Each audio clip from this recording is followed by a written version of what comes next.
Mardi 12 juillet. L'abondance n'est pas pour toujours, et une couronne dure-t-elle de génération en génération? Proverbe 27, verset 24. L'homme meurt et gîte là. L'homme expire et où est-il? Job 14, verset 10. Gloire vaine.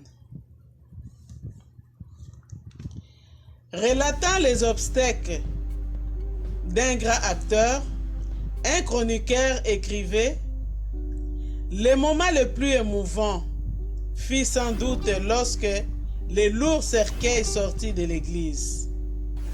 Malgré l'étrangeté du lieu, des applaudissements fisèrent.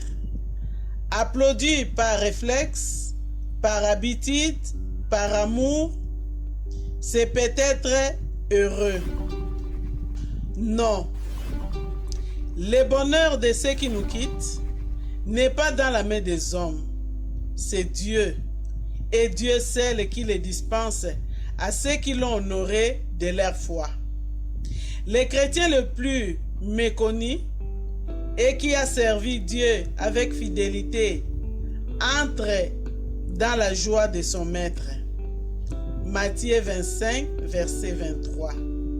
Tandis que l'homme le plus admiré et honoré de ses semblables, s'il ne connaît pas Dieu, s'en ira au jour de sa mort, loin de Dieu dans la souffrance. Il faut donc choisir Dieu ou les hommes. À qui voulez-vous plaire? Qui voulez-vous honorer? Vous ne pouvez rester neutre. Celui qui n'est pas avec moi est contre moi, dit le Seigneur. Mardi 12 juillet. Laissez les vanités d'un monde qui passe. N'attendez pas de vous apercevoir au soir de votre vie. Combien elles sont décevantes.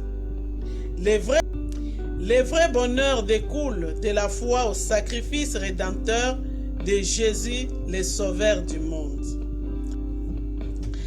En croyant en lui, vous trouvez la paix avec Dieu et vous faites partie de ces bienheureux dont la transgression est pardonnée et les péchés couverts. Psaume 32, verset 1. Et votre bonheur grandira dans la mesure où vous vivrez près de lui, cherchant à lui plaire à tous égards.